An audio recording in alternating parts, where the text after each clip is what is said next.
শুভ বিবাহ ধারাবাহিকের আজকের পর্বে আপনারা দেখবেন অতিরিক্ত বৃষ্টি তেজের কারণে তেজের ফ্যাক্টরি সব মালামাল নষ্ট হয়ে যাচ্ছে শুনে সুধা বৃষ্টিতে ভিজে তেজের ফ্যাক্টরির দিকেই যাচ্ছিল। এদিকে ইমন তার গাড়িতে করে বাড়ি ফেরার পথে সুধাকে ঝড় বৃষ্টির মাঝে রাস্তা দিয়ে হেঁটে যেতে দেখে তার গাড়ির ড্রাইভারকে সুধার ওপর দিয়ে গাড়ি চালিয়ে দিতে বলে, আর সুধা গাড়ির ধাক্কায় রাস্তার একপাশে পড়ে থাকে।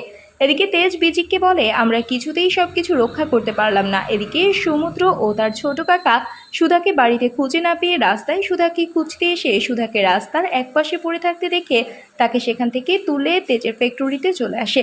আর এসে বাড়ির সেই পুজোর সমস্ত আয়োজনের সবকিছু জলে ভেসে গেছে শুনে ও তেজের এত বড় ক্ষতি হয়ে গেছে শুনে সুধা তেজকে বলে, আমি আপনার সবকিছু আবার আগের মতো ঠিক করে দেব। এদিকে সমুদ্রের কাছে ফোন করে ঠাম্মি জানতে পারে এবারের পুজোর সমস্ত কিছু জলের কারণে নষ্ট হয়ে গেছে। এইসব কথা শুনে ঠাম্মি তেজের কাছে জানতে পারে তাদের ফ্যাক্টরির সমস্ত মাল সব জলে ভিজে গেছে। এদিকে বাড়িতে বড় বড় পূজার আয়োজন করা হয়েছিল, আর সেটা এখন আর হবে না। এটা কিছুতেই মেনে নিতে পারছে না সুধা, তাই সে কোনো কিছু না পেয়ে শেষমেশ ফ্যাক্টরির বিস্কুট দিয়ে একটা বড় গজাননের মূর্তি তৈরি করে ফেলে।